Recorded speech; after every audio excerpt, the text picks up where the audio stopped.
오늘 이 말씀도 보면은 바울이 디모데에게 이제 편지를 쓰는데 그 전서를 보내고 계속 또 뭔가 부족하기 때문에 후서를 보낸 거거든요. 그런데 사실 지금 이 편지를 쓴 바울은 감옥에 있는 거죠.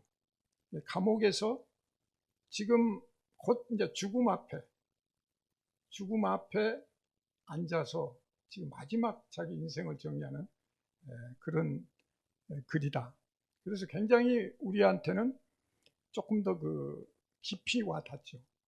그냥 이 죽음 앞에 있다고 할 때는 또 감옥에 있으면서 죽음을 기다리면서 쓴다고 하는 것은 어떤 면에서 모든 걸 다 내려놓잖아요. 세상적인 것을 다 내려놓는 거예요. 그러니까 여기서 우리가 생각할 수 있는 것은 세상적인 거라고 하는 것은 그 죽음에 갔을 때는 모든 게 유한한 거죠.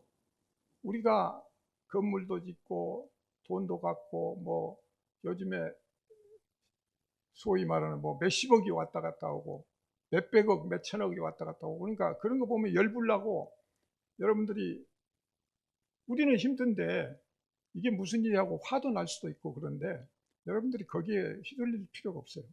우리는 그보다 더 높은 차원에서 하나님을 믿는 존재이기 때문에 사실은 그걸 넘어서야 되는데 오늘 주신 말씀이 아마 여러분들이 그런 문제로 화도 나고 거기다 코로나까지 이제 뭐하니까 장기화되니까 심신이 핍박해지고 굉장히 힘들 거예요.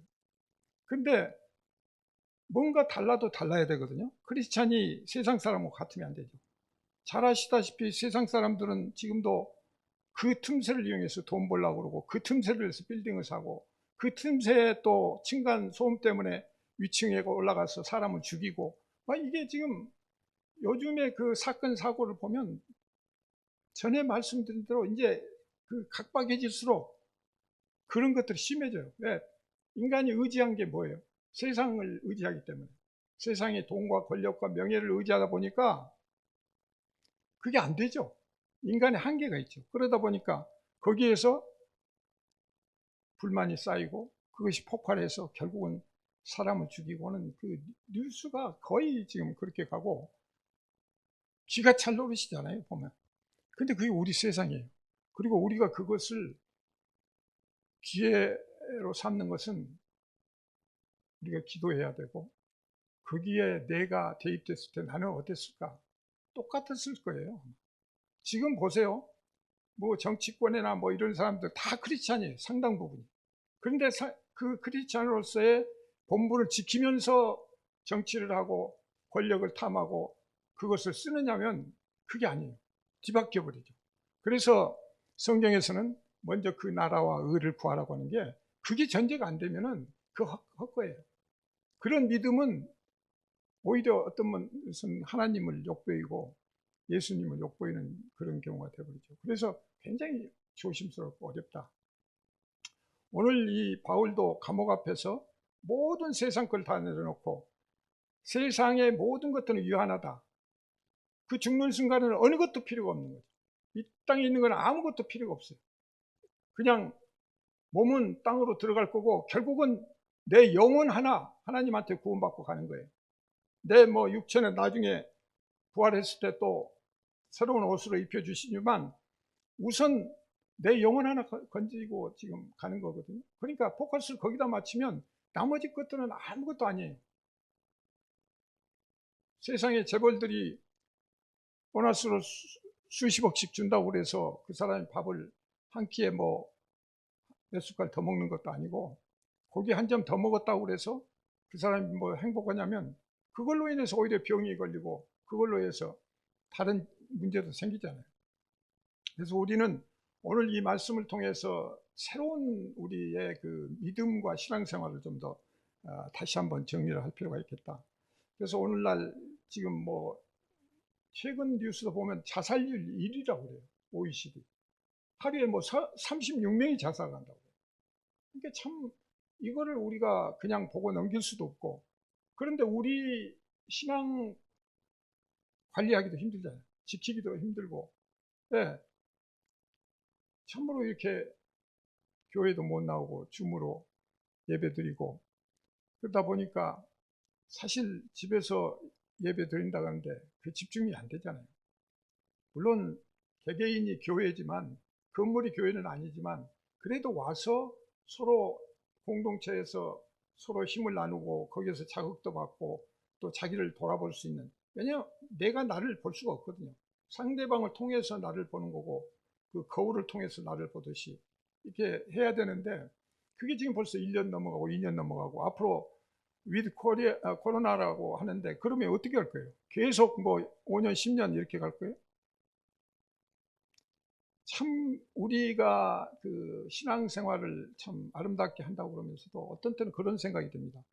어떤 사람은 영업이 안 된다 그래가지고 죽기 살기로 죽겠다고 그러다가 밤중에 그냥 자동차 시위도 하고 국회 앞에 가서 무슨 제사도 드리고 하여튼 그 당장 먹고 사는 생존 문제 때문에 그렇게 열불을 내고 난리를 치고 그러는데, 그러면 우리 크리스찬들은 이 상황에서 믿음 생활을 제대로 못하고 있으면 그보다 더한 어떤 뭐 우리의 그 믿음을 지키고 또 우리의 신앙을 키우기 위해서 그런 노력들을 해야 되는데 그런 것들이 참 아쉽다.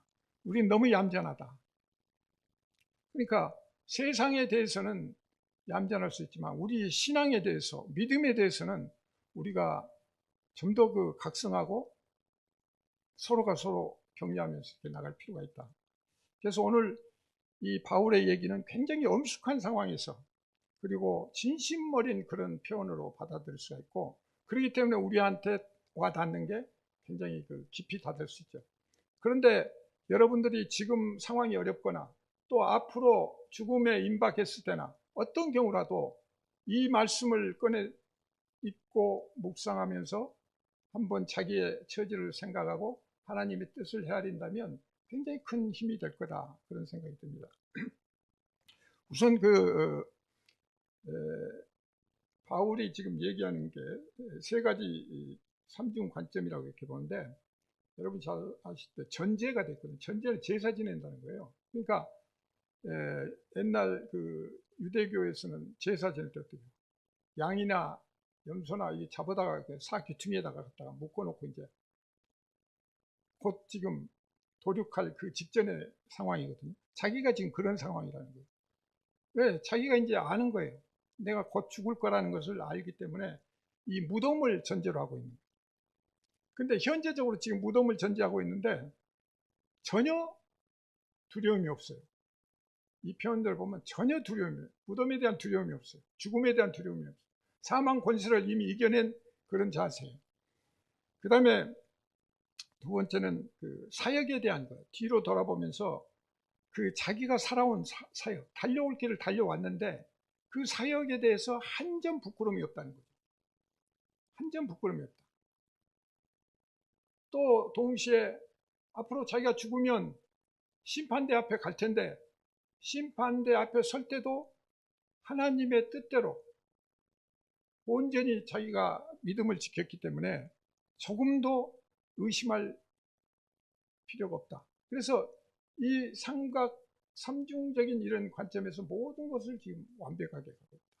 그렇다면 우리도 언젠가는 죽는 그날, 죽기 전에 다 이런 관점에서 한번 자기를 돌아보고 또 앞으로 죽음 앞에서 초연할 수 있고 또 심판대 앞에 설 때 하나님 앞에 조금 더 부끄러움 없이 쓸 수 있는 이런 자세를 다시 확인하는 게 중요하겠다. 그래서 여기에서 우리는 믿음을 지켰으니에 아주 중점을 둬야 됩니다. 그러니까 자기가 전제와 같이 내가 벌써 부어지고 그에 떠날 시간이 가까웠다고 했어요. 그 가까워가지고 선한 싸움을 다 싸우고 달려갈 길을 다 자기는 마쳤다. 그리고 마지막에 믿음을 지켰다.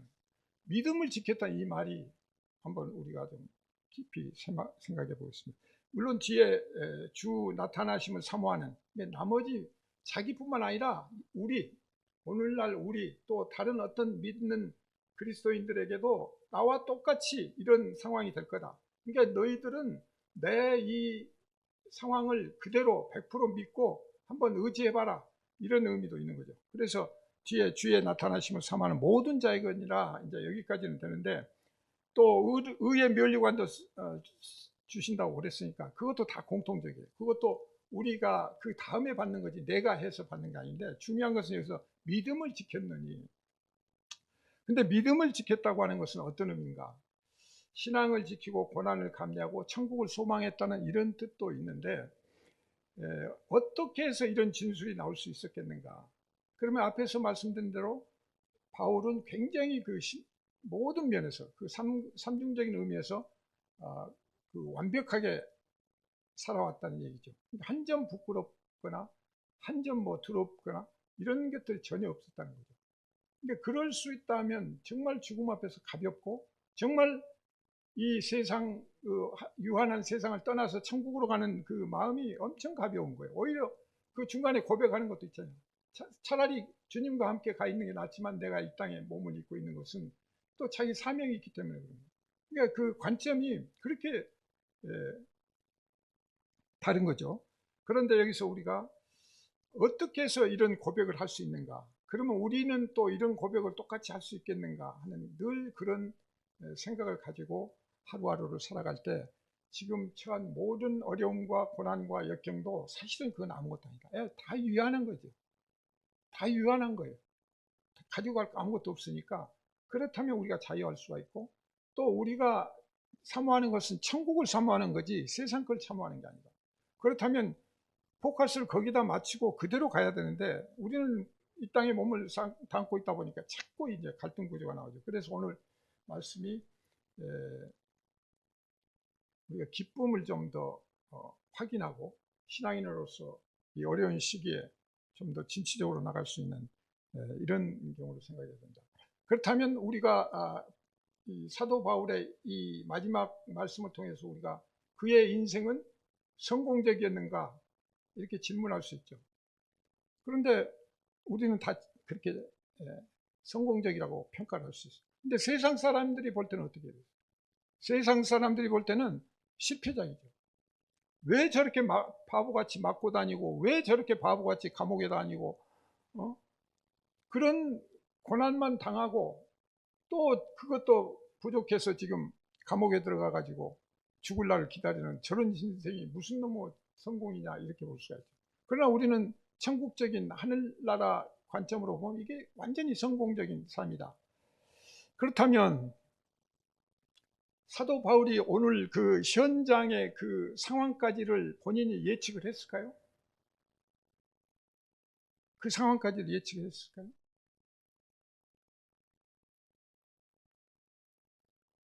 우리 예측했다고 볼 수 없죠.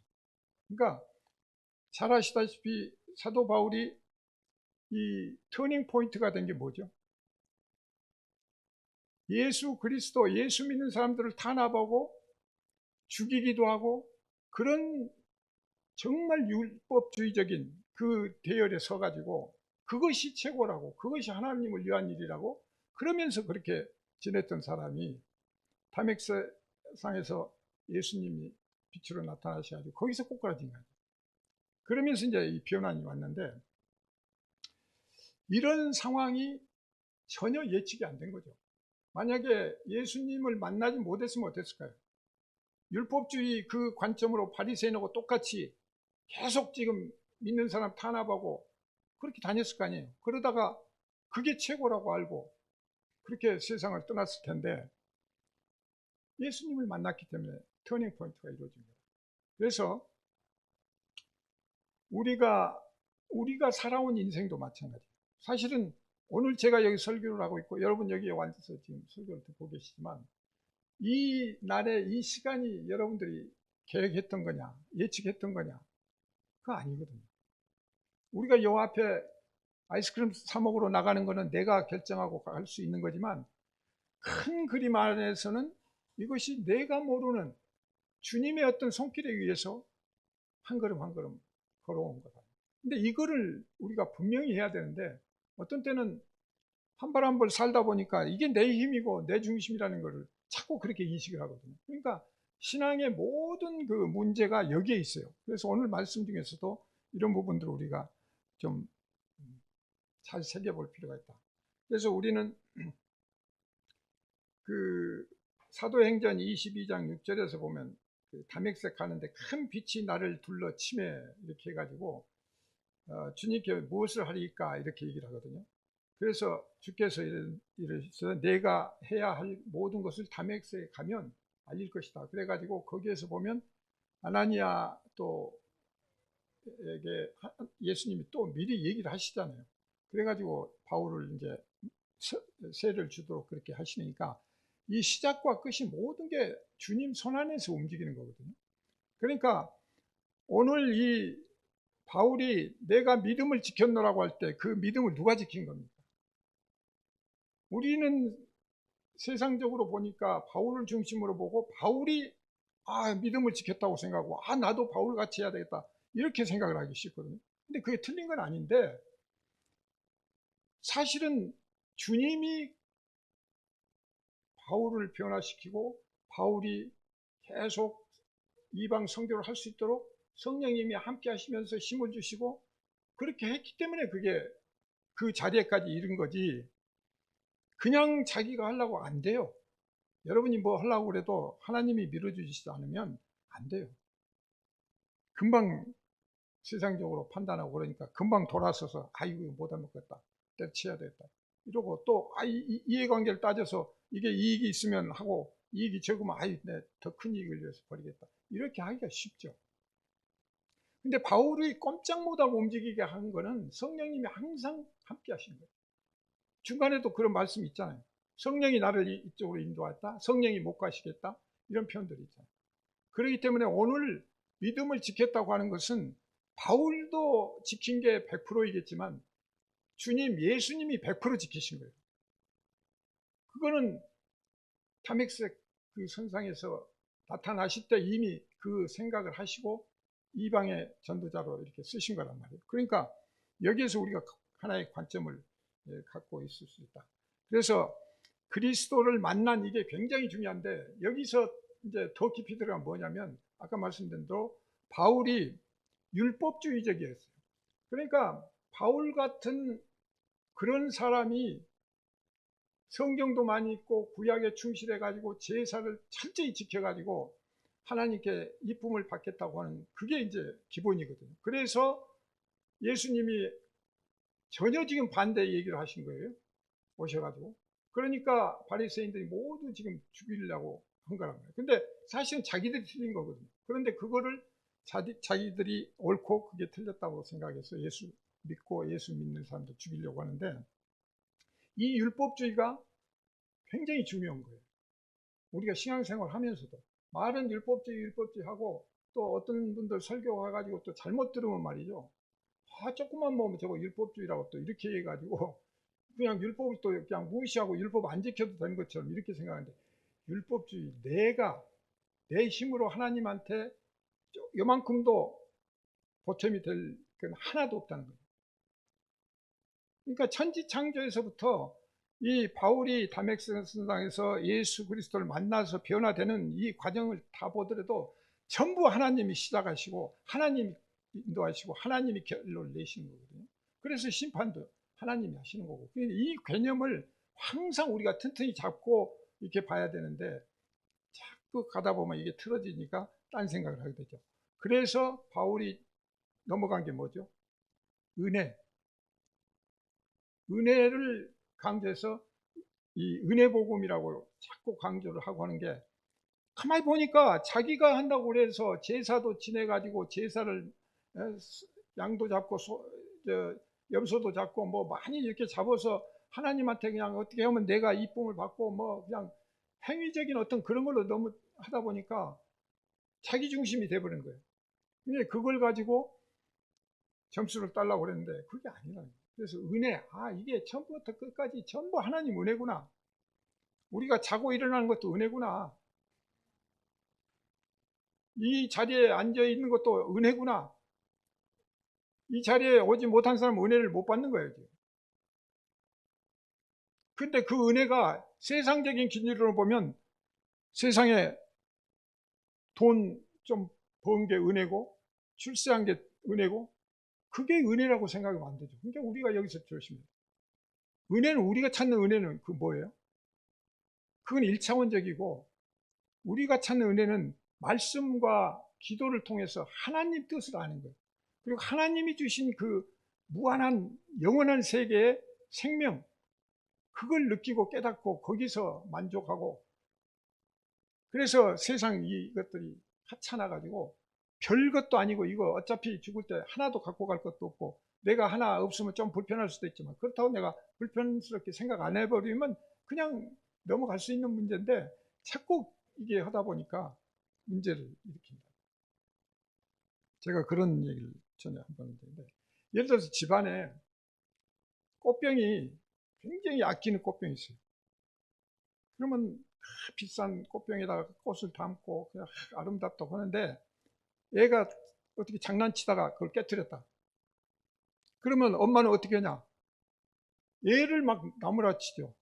야, 이런 자식 조심하지 말이야. 이 비싼, 내가 아끼던 그러니까 그 꽃병을 더 중요시하는 거예요. 가만히 보면 얘는 인격체잖아요. 자기 아들이지만 하나님이 만드신 창조품이고, 그 인격체를 갖다가 무슨 뭐 사물보다 더 천하게 보는 거예요. 아니, 꽃병을 사면 되잖아요.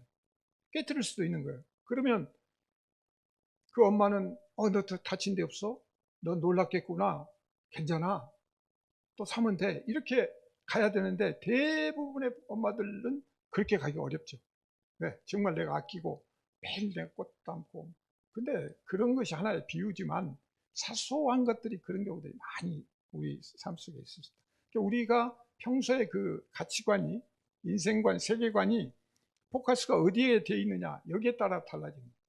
그러니까 하나님 중심이고 예수 그리스도의 그 중심에 우리가 서 있다면, 그런 것들은 사실은 가볍게 넘어갈 수 있는 부분이다. 그래서 이 관점의 변화인데, 이 사도 바울의 그 결정적인 거는 부정을 통한 긍정, 이게 굉장히 중요해요. 우리도 저놈 아주 못난 놈, 아주 그냥 나쁘다고 딱 판단을 하고 그렇게 정죄를 했는데, 그 사람이 회개를 하고 딱 돌아설 때 어떻게 돼요? 그 사람은 완전한, 정말 두말할 것도 없이 확 돌아서는 그런 경우가 있거든요. 바울은 율법주의적이고 거기에 치중해 가지고 공부도 열심히 하고 그냥 죽기 살기로 했는데, 예수님이 한번 만나면서 확 바뀌니까 이게 완전히 바뀐 거예요. 아, 그동안 했던 게 100% 이게 잘못됐구나. 그러니까 이 100%를 믿게 되는 거죠. 그러니까 주님이 그 주신 사명 위에서 그 험난한 이방 지역을 돌아다니면서 설교를 하고, 오늘까지 우리에게 좋은 그 성경을 주셨는데, 여기에서 부정을 통한 부정, 그것이 참 긍정일 수가 있다. 그런데 세상 사람들은 그 참 긍정에 오기가 어렵다. 왜? 율법적인 거, 이 부분을 확실히 알아야 그 다음에 은혜를 알죠. 근데 이것도 모르면 은혜가 진짜 은혜인 줄 몰라요. 고마운 줄 몰라. 그러니까 우리가 역경에 처해보고 고난에 처해보고 힘들었을 때 그 구원의 그 감격과 기쁨을 알죠. 근데 지금 먹고 살기 좋고 넉넉하고 그냥 전화 한 통화에 뭐 배달도 받고 남은 고생하든 말든 나는 그냥 살 수 있어, 이런 개념으로 보면 고마울 게 하나도 없어요. 은혜가 은혜답지도 않고. 왜냐? 세상적인 기준으로 보니까. 근데 우리는 그 차원은 넘어가지만 우리도 자칫 그 세상적인 기준으로 은혜를 따질 수가 있다는 거죠. 하나님이 지금 주시는 거는 누구나 다, 그러니까 크리스찬이나 또 믿지 않는 사람이나 다 그래 똑같이 비를 내려주시고 그냥 풀어주시는 거예요. 그러니까 우리 같이 믿는 사람은 벌이도 시원찮고 여러 가지 어렵지만, 저렇게 악한 놈들이 저렇게 몇십억씩 몇백억씩 갖고 놀고, 아유 정말 어떻게 이럴 수가 있나, 이럴텐데 하나님이 돈 가지고 따지신 거예요. 그러니까 잘 봐야 돼요. 우리가 어떤 때는 그 기도를 그렇게도 하고 그렇지만, 하나님이 중점을 두신 건 영적인 세계, 영원한 세계를 얘기하시는 거지, 예수님이 무엇 때문에 세상 사는 숟가락 하나 더 넣고 젓가락 하나 더 먹고 음식 하나 더 할 수 있는, 그것 때문에 이 세상에 오셔서 십자가에 못 박혀 돌아가신, 그건 아니잖아요.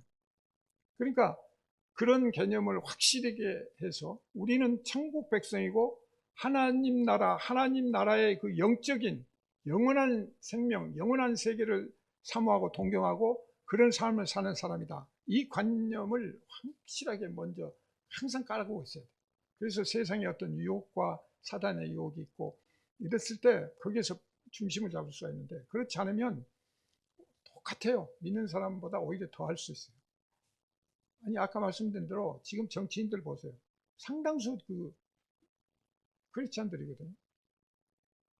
제가 사적으로도 만나본 분들 있고, 기독교인이고, 아니면 천주교고, 뭐 또 조금 뭐 불교인도 좀 있을지 모르겠는데. 그런데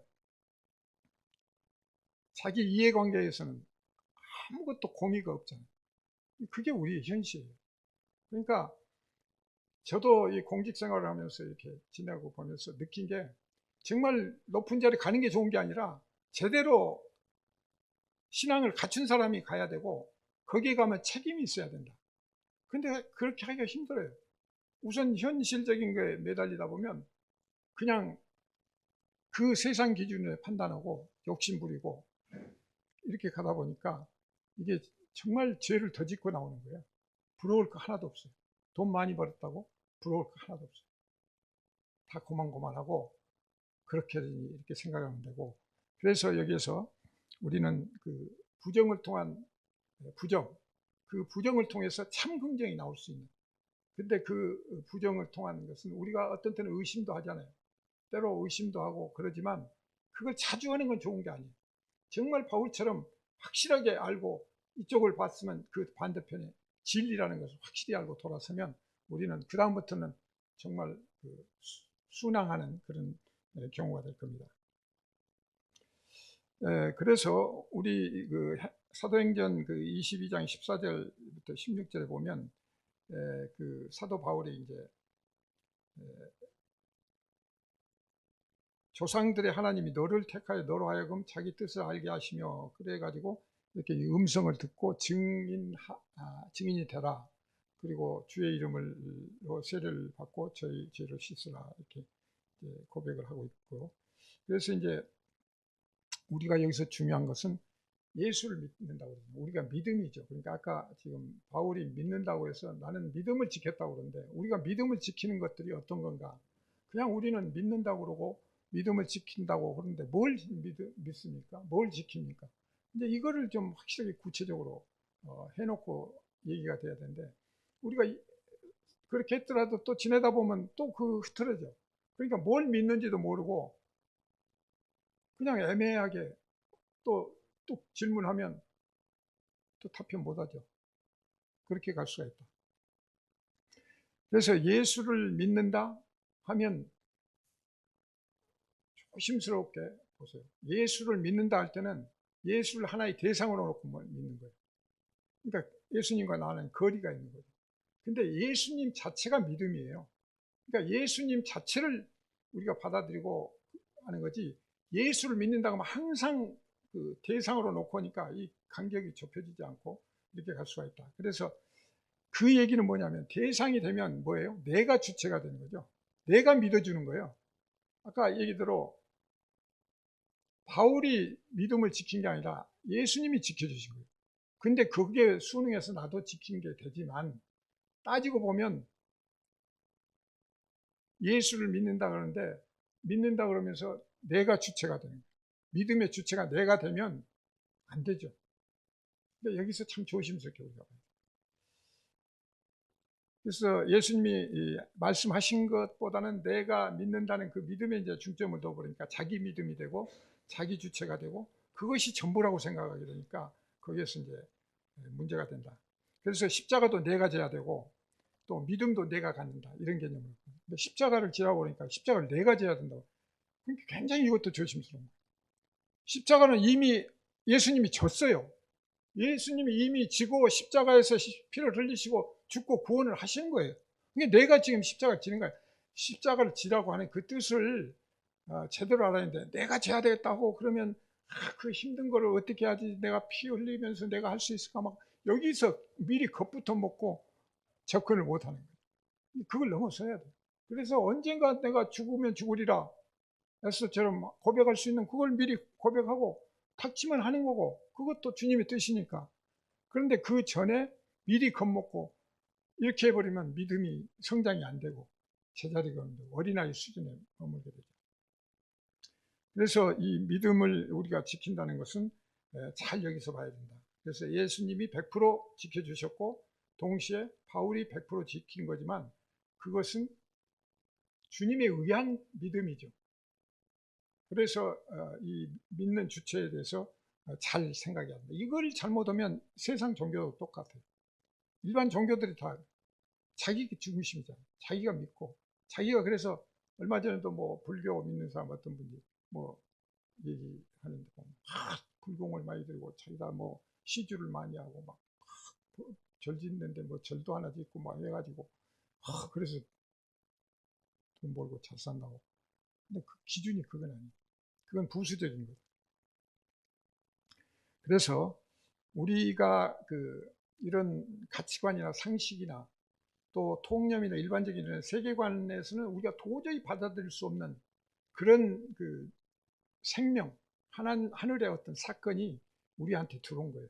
그래서 그 믿음이라는 것이 그냥 믿음이 아니라 예수님이 성육신 하셔가지고 그 성육신의 그 힘이 우리한테 지금 들어와 있는 거예요.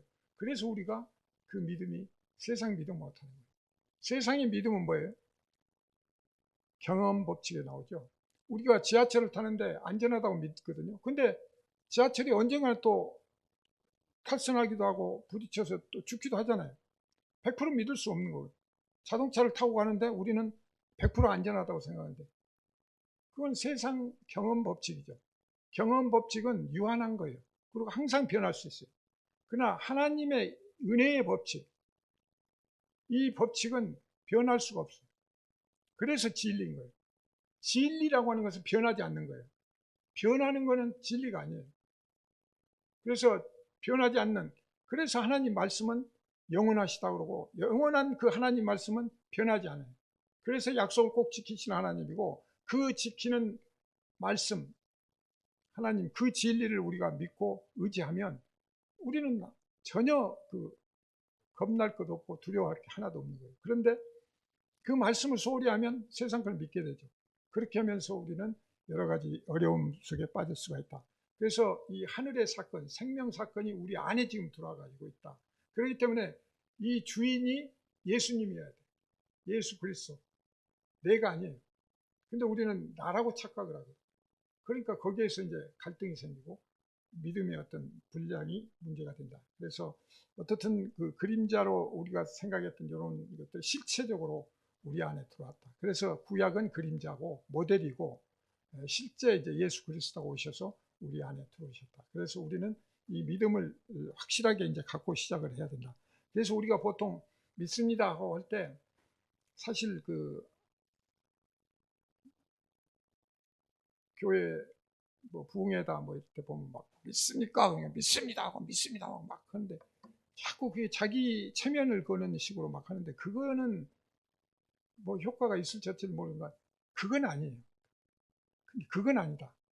예수 그리스도가 내 안에 계시고 그 계신 예수 그리스도를 깨닫고 거기에서 우러나는 어떤 하나님을 믿는 그 믿음이지 내가 주인이라고 믿습니다 해갖고 그게 큰 효과가 있는 건 또 아니고 그건 금방 또 나가면 돌아가면 또 딴 생각하고 편집을 해버려요.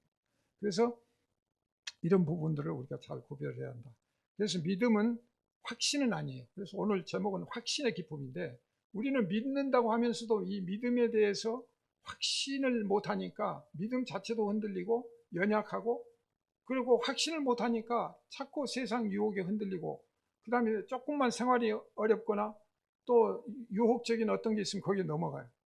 그래가지고 결국은 사회적인 무리도 일으키고 감옥에도 가고 죄도 짓고 뭐 이렇게 되는데 하나님 앞에서도 마찬가지다. 이 말씀을 정확히 우리는 지켜야 되는데 믿음이 확신은 아니지만 이 확신을 가짐으로써 우리가 누릴 수 있는 거죠.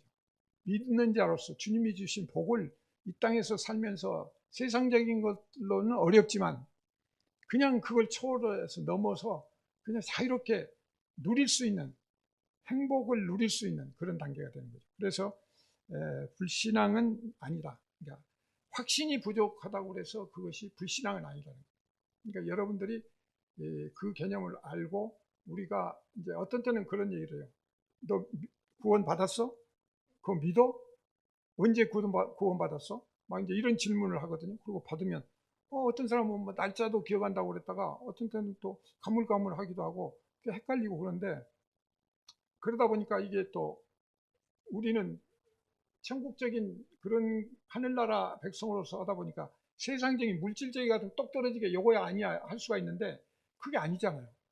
영적인 부분이기 때문에 그거 표현할 때 그걸 딱 집어서 이렇게 얘기를 못하니까 여러 가지 이제 의심도 생기고 또 불안정한 이런 경우가 되는데, 사실은 이 천국 법칙, 이것은 은혜의 법칙이기 때문에 그것을 믿고 우리는 나가야 되는데, 믿음의 그 종류를 한번 잠깐 보시면 구별을 해보면, 연약한 믿음, 의미 없는 믿음, 뭐 구원은 확실한데 구원 확실을 확신하는.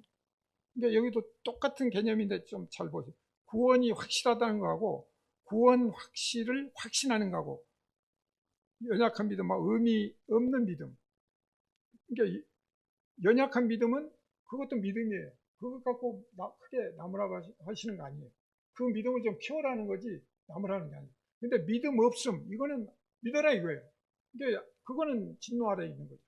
그래서 이런 개념을, 영생을 믿는 거하고 영생을 가졌음을 아는 거하고 다르다. 똑같은 표현인데도 우리가 그 심리적인 그걸 정확히 개념 정리를 하고 성경을 읽고 말씀을 나눠야 된다. 그 다음에 게으른 믿음과 부지런한 확신. 게으른 믿음은 믿음인데 믿음이 성장이 안 돼요. 그러니까 맨날 제자리 걸음, 어린아이 수준. 그래서 기도하라고 하면 맨날 뭐 저쪽 뭐 하는 거 똑같아요.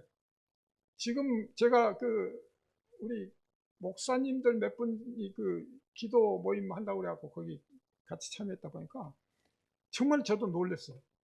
목사들 그 기도인데도 전부 올리는 게 뭐냐면, 우리 아들 딸 뭐 병원에 가는 거, 우리 아들 딸 뭐 어디 미국 뭐 가는 거, 전부 그거예요. 그래갖고 그것만 기도하려고 해도 시간이 없어요.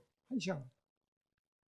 그게 나쁘다는 건 아니라 우리가 좀 더 다른 각도에서 더 높은 하나님의 말씀을 듣고 음성을 듣고 하나님이 주시는 어떤 메시지를 중심으로 우리가 먼저 기도를 하고 하나님 나라 의를 구하는 쪽으로 먼저 하고, 그 다음에 세상적인 거 정말 어려우면 그러면 뭐 기도해야죠. 붙들고. 근데 그게 먼저 앞을 다 가로막고 있으니까 무슨 뭐 세상에 뭐 세상적인 것도 너무 많고 개인적인 것도 많고, 근데 자기 것만 한 게 아니에요. 뭐 아들, 딸, 뭐 며느리, 손자까지 막 해갖고 올려가지고 막.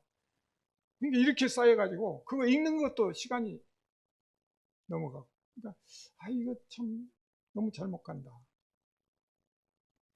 그래서 우리는 조금 더 이런 것들을 정리할 필요가 있다. 단순해요. 믿음은 단순해요. 우리 신앙도 단순해요. 그런데 자꾸 뭘 더덕더덕 붙여가지고 굉장히 복잡하게 만들고, 그래갖고 힘들게 만들어. 그래갖고 신앙생활 자체가 힘든 이런 경지로 만들어 놓고 천국 가기가 어렵다고 그러고, 천국은 좁은 문이라고. 우리가 만든 거예요. 우리가 쌓아놓고 만들어가지고 그냥 안 되는 거야. 답답하고. 그래서 우리는 그 믿음을 좀 더 정확히 정리한다면, 우선 그 예수 그리스도.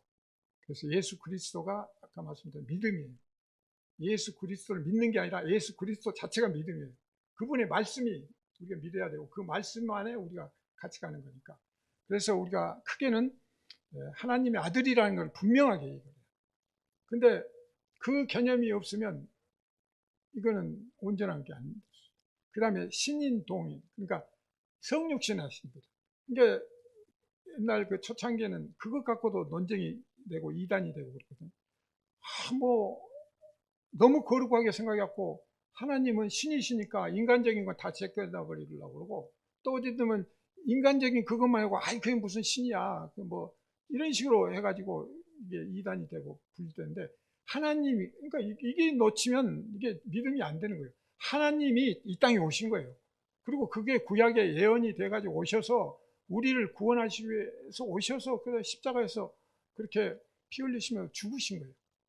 그러니까 그 역사를 거부하고 우리가 신앙 믿는다, 믿음을 얘기한다 그러면 이건 안 됩니다. 그 다음에 그 화목제물로, 그러니까 결국은 우리와 하나님과의 관계를 회복시키기 위해서 본인이 제사 단 한 번, 그래서 여기서 아까 얘기한 대로 율법적인 거 제사는 더 드릴 필요가 없어요. 그러니까 이제 제사가 없어졌어요. 그리고 예수님이 단번에 드렸어요. 그러니까 우리가 예배 드리는 것도 제사가 아니에요. 근데 제사 개념으로 봐버리면 이것도 또 지금 이미 십자가에 돌아가시고 다 구원해 놓으신 예수님을 또 죽이면서 또 우리가 정죄하고 예수님을 좌지우지하는 그런 경우가 되어버린다. 그렇기 때문에 이거 개념을 우리가 좀 명확히 할 필요가 있다. 그리고 그것이 결국은 예수 그리스도의 인격이에요. 신이라고 해서 사람의 어떤 그런 모르는 게 아니고 인격으로 정리가 돼야 되고 우리 죄를 용서하시고 구속을 해주셨다. 그리고 또한 천국의 그 가르침을 우리에게 주시는 분이다. 그래서 믿음의 어떤 큰 틀은 여기에다. 그러니까 예수 그리스도를 믿는 거예요. 근데 그 믿음은 그냥 대상으로 믿는 게 아니라 예수 그리스도와 함께 하나가 됐어요. 그러니까 내가 예수 그리스도 안에 들고 예수 그리스도가 내 안에 들어오셔가지고 하나가 된 상태니까 따로 띄워놓고 뭘 이렇게 자꾸 해주시옵소서 막 이게 해가지고 대상으로 보면 안 된다. 이 부분을 좀 더 우리가 주의 깊게 봐야 된다. 그 다음에 이제 믿음을 좀 더 정리를 하자면 믿음은 그 분량으로 되는 것이 아니다. 그러니까 우리가 뭐 믿음을 어떻게 측정할 수 있는 게 아니에요. 이렇게 뭐 많고 누구는 믿음이 좋아, 뭐 누구는 믿음이 없어 이렇게 표현하는데 그런 것도 조금 위험할 수가 있다. 그러니까 우리가 내가 판단하는 거잖아요. 그래갖고 내가 그 사람 속을 어떻게 하는데 저 사람 믿음 좋아.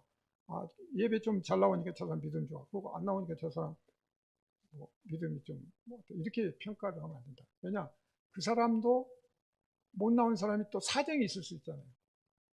전에 어떤 그 글을 하나 읽은 게 있었는데 지하철을 이렇게 타고 가는데 애 5, 6살짜리가 그냥 계속 떠들고 그러는 거예요. 왔다 갔다 하고 막 그러니까 자기 아버지는 그냥 시무룩 있는 거예요. 그러면서 하도 뭐니까 옆에 사람이 아이 여보시오 그 애 좀 움직이지 않게 좀 다스리지 뭐 그렇게 하시냐고 막 이제 옆에 사람이 하도 뭐니까 얘기를 하니까 죄송합니다. 사실 제 엄마가 그제 죽고 지금 장례 치르고 지금 오는 중이라 제가 아무 얘기도 못하고 있습니다. 그러니까 그냥 그 얘기 듣고는 그 순간에 다 용서가 돼버리고 이해가 되더라고요. 그 사정을 모르니까 우리는 그냥 쉽게 정죄하고 평가를 하는데 그것을 우리는 넘어서야 된다. 왜? 그것 때문에 피곤하니까. 그냥 다 용서하고 감싸 안고 넘어가야 된다. 그래서 과연 믿을 만한 분을 우리가 믿는가 이것이 중요하다. 그 다음에 구원은 얼마나 큰 믿음이나 얼마나 큰 열심으로 이렇게 이루어진 게 아니라 구원이라는 건 이미 한 번이면 끝나는 거예요. 근데 우리는 또 구원받기 위해서 뭘 해야 되고 이게 은혜를 모르는 거지. 은혜로 지금 구원받는 거지. 내가 어떻게 해서 거기에 뭐 플러스 해갖고 돈 몇 푼 보태고 내가 노력을 해서 뭘 보태가지고 된다. 이게 지금 근데 뭔가 불안해요 우리가. 혼자 이렇게 뭐 하다 보면 뭐 안 하면 뭐 하나님이 좀 기분 나쁘게 생각하실까? 좀 뭔가라도 해야 될까? 막 자꾸 이런 그 해서 자기 의를 쌓으려고. 그게 자기 의거든요. 내가 옳다는 거죠. 근데 하나님이 의예요. 공의예요. 하나님이 다 하세요. 시작부터 끝까지 모든 것 섭리로 다 다스리니까 그 개념을 하면 우리가 훨씬 자유로울 수가 있죠. 그 자유로움 속에서 우리가 신앙생활을 좀 더 키워나갈 수가 있고 튼튼하게 세워갈 수가 있다. 그래서 나의 믿음 또 그 믿음 그 자체의 믿음 이런 것도 좀 구별해요. 나의 믿음이라고 하면 안 되죠. 내가 중심이 되버리니까 자꾸 자기 체면을 거는 거예요. 아까 말씀드린 믿습니다, 믿습니다, 주님 믿습니다. 뭐 큰 소리 치고 막 그래야 그것이 믿음이 뭔가를 한 것 같은 내 만족이죠. 하나님 그렇게 하라고 꼭 물론 하나님께 상달될 수도 있겠지만 꼭 그건 아니다. 자꾸 자기 중심이 되면 안 된다. 그 다음에 믿음의 능력으로 구원받는 것이 아니다. 믿음이 내가 능력으로 내 힘으로 내가 뭘 버텨서 되는 게 아니라는 걸 진정성이다. 정말 내가 순수한 마음으로 믿는 그 믿음으로 나갈 때 그것이 구원받고 또 믿음이 작다고 정죄받는 것이 아니다. 야, 저 사람 믿음이 적어? 그러면서 정죄할 수가 없다. 그건 주님만 아시잖아요. 믿음이 있고 없고는 주님만 아시는 거지 우리가 알 수 없는 거다. 그 다음에 믿음의 양과 가치에 따라 구원받는 것도 아니다. 그 다음에 믿음이 그 강한 자나 약한 자나 그리스도를 붙들면, 내가 연약할수록 우리는 더 붙들어야 되잖아요. 그러니까 연약한 게 그게 죄가 아니에요. 연약할수록 더 붙들고 유기일수록 더 붙들고, 이게 옳은 일이에요. 그러니까 하나님이고, 그러니까 하나님 우리가 믿고 의지하는 거죠. 뭐 잘 나가는 사람만 뭐고 돈 많은 사람만, 권력 있는 사람만 믿는다면 그건 오히려 그건 위태위태한 거예요. 자기 죄를 쌓는 거니까. 그래서 올바른 믿음을 우리가 가져야 되고, 그런 믿음을 갖기 위해서 우리가 기도할 때도 마찬가지다.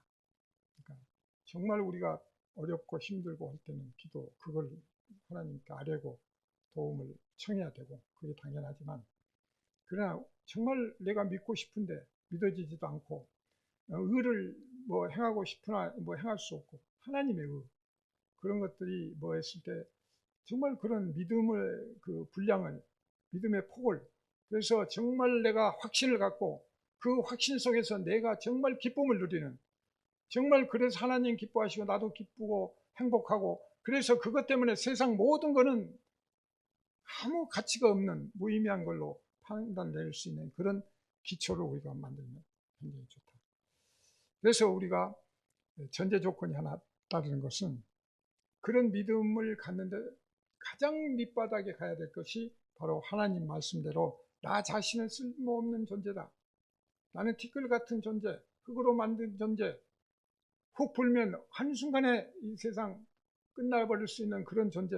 그래, 주님의 그 힘과 그 섭리 가운데서 오늘도 이렇게 숨쉬고 살고, 그리고 그 현재적인 어떤 어려움이 있더라도 그 안에서 평안을 누리고 하나님의 그 축복을 누릴 수 있는 이런 상태, 그 십자가를 붙들고 그 축복이 이루어지는 이런 그 상태를 우리가 복락이라고 생각하면서 그것을 믿을 때, 그것이 진정한 믿음이고, 그래서 우리는 주님 앞에 가장 밑바탕으로 내려가는 그런 자세를 가져야 된다.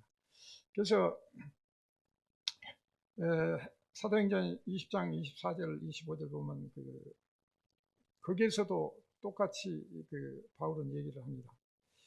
내가 달려갈 길과 주 예수께서 받은 사명 곧 하나님의 은혜의 복음을 증언하는 일을 마치려 함으로 하면은, 그러니까 아까 디모데 후서에서뿐만 아니라 사도행전에서도 이런 표현이죠. 이제 내가 언젠가 끝나간다, 끝났다, 마무리한다, 이런 그 생각을 가지고, 종말론적인 생각, 항상 오늘 내일이 끝일 수 있다는, 오늘 내일 하나님이 부르시면 갈 수 있다는 그런 종말론적인 생각을 가지고, 그런 믿음을 가지고 좀 더 긴장하고, 그 속에서 긴장만 하는 게 아니라 그 긴장 가운데 또 우리는 누릴 수 있어야 돼요, 기쁨을. 그래서 어려운 거죠. 세상은 지금 그게 아닌데 내가 그 안에서 평안하고 누리려는 게 이게 안 되죠. 근데 우리는 세상적인 돈 있고 뭐 먹을 거 있어서 따뜻하면 이게 평안으로 생각하는데 그건 아니라는 거죠. 그러니까 그 개념을 우리는 확실히 해서 그걸 넘어서는, 그럼 나머지는 다 채워주신다고 그랬거든요. 굴러가게 돼 있어요. 아프리카 뭐 더 어려운 데서도 다 살아나고 다 하니까. 그래서 바울이 선한 싸움을 싸웠다는 것은 결국은 믿음의 싸움을 했다. 영적인 싸움을 싸워왔다. 그러니까 그 바울이 그 표현을 할 때는 자기 40평생 그 선교 활동을 하고 하면서 모든 순간순간이 다 영적 전쟁 현장이었던 거예요. 그래서 싸움을 계속해서 자기 싸움을 다 이루고, 믿음의 싸움을 이루고, 지금 그 감옥에서 마지막 그 서신을 이제 정리하는 거다. 이렇게 보면 우리는 지금도 순간순간 영적 전쟁 현장에 있다. 그래서 믿음의 선한 싸움을 싸워야 된다. 그게 선한 싸움이에요. 다른 뭐 싸움이 따로 있는 거 아니죠. 그래서 우리가 그 트레이드라는 사람은 그런 많은 그리스도인들이 그리스도께서 자신을 구원해 가지고 그런 부름을 했는데도 불구하고 20년 또는 40년 계속 그냥 의심하고 불안하고 두렵고 그런 식으로 신앙생활을 하는 게 참 안타깝다. 이제 이런 글을 남겼더라고요. 우리가 자칫하면 그렇게 지금 살아갈 수 있고 앞으로 여러분들이 금년 연말 내년 어쩔지 몰라요. 우리 앞에 어떤 일들이 닥칠지 모르는데 사실은 이 별로 그렇게 좋아 보이진 않아요. 지금 지구 온난화나 뭐나 해서 뭐 여기저기 터지는 거나 이런 거 보면 그냥 예사로운 일들이 아닌 것 같아요. 하여튼 뭐 이런 데서 우리가 온전하게 사는 것은 하루하루 살더라도 주님과 함께 하면서 주님께 맡기고 주님의 뜻에 따라서 정말 그 안에서 기쁨, 확신의 기쁨, 그 안에서 평안을 누리는, 그래서 하나님과의 관계에서의 평안, 이것을 우리가 누릴 때 바울이 얘기하는 내가 알고 확신하노니 하면서 모든 얘기를 할 수가 있다. 그래서 믿음과 그 은혜 또 이런 것들이 다 서로 연계가 되는데 그것은 뭐 나중에 또 기회가 있으면 말씀을 드리고 마지막에 사도행전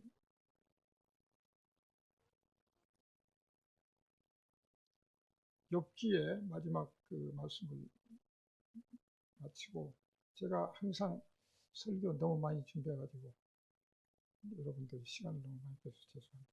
욕심이 많아서 그래요. 근데 이런 욕심도 버려야 되는데 어떻게든지 좀 더 알려드리려고 그냥 막 이것저것 보고 이것도 중요하고 저것도 중요하고 네, 그래서 제가 뭐 하면 한 2시간은 해야 이게 결론이 나는데 맨날 또 그 지적을 받으니까 욥기 19장 25절 26절 말씀을 좀 같이 한번 봉독하고 마치겠습니다. 19장 25절 욥기 19장 다 같이 한번 봉독하겠습니다. 시작. 내가 알기에는 나의 대속자가 살아계시니 마침내 그가 땅 위에 서실 것이라. 내 가죽이 벗김을 당한 뒤에도 내가 육체 밖에서 하나님을 보리라. 그래서 어쨌든 다 충분히 결론을 못 냈습니다만 그 베드로가 이제 바울이 그 마지막 순간에 이 정리했던 그 말씀을 통해서 우리도 항상 그 말씀 기반으로 해서 신앙생활을 위기를 극복하고 정말 그 확신을 갖고 그 확신 속에서 평안한 나날을 신앙생활을 해서 거기에서 진짜 자유하는 우리 세움의 공동체가 되기를 축원합니다. 기도하겠습니다.